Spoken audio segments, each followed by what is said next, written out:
Hey guys, today I'll be giving you the comic book origins of Frank Castle, otherwise known as the Punisher.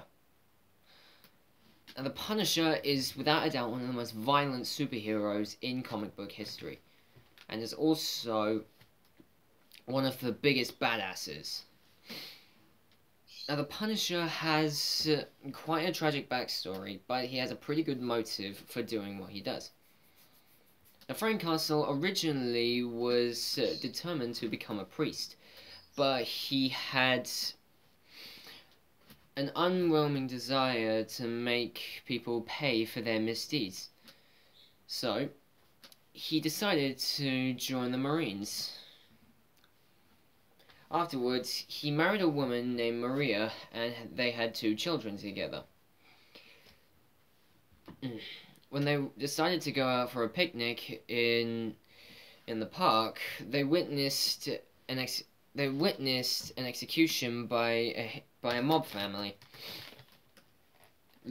Making sure that no one would say anything, the mob family gunned down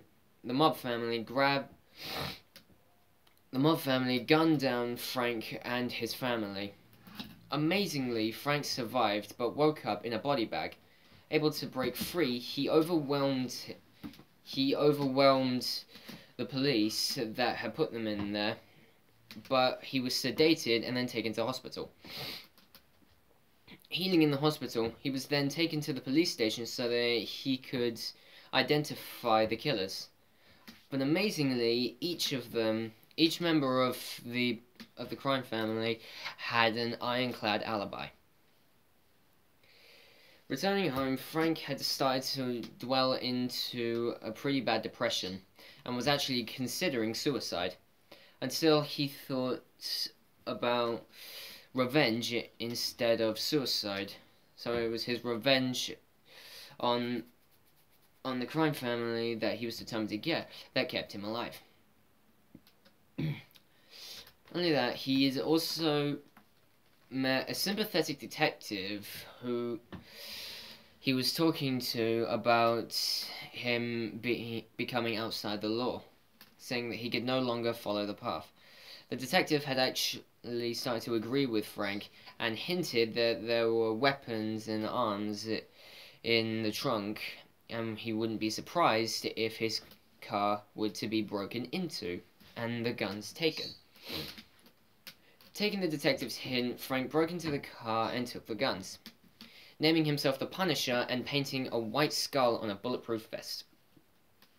Getting his revenge, he found the crime family's prime hitman and beat the living hell out of him. Having his revenge, he had thrown the hitman's face through glass, which he managed to survive, but left him hideously disfigured with 100 stitches in his face. This would eventually give birth to Frank's arch nemesis, Jigsaw. Not the one from Saw, not the puppet. That's just weird.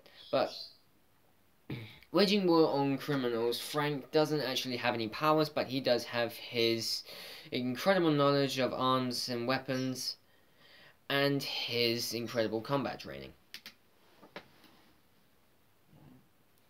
But it's his resilience and his overwhelming desire to see criminals dealt with that keeps him going to this day. And also with a few movies that he's had, an appearance in Daredevil, and also the Punisher series on Netflix, which has Shane from The Walking Dead. I just think he looks so much like the Punisher. He looks like he has jumped forth from the pages. He looks so much like him. It's really cool. Although he was good in Walking Dead. Well, that's it guys. Be sure to like and subscribe and comment what you think down below. But I'll be coming back to you tomorrow to give you another origin story. But I won't be saying who, so I'll leave that as a little surprise. So see you guys later.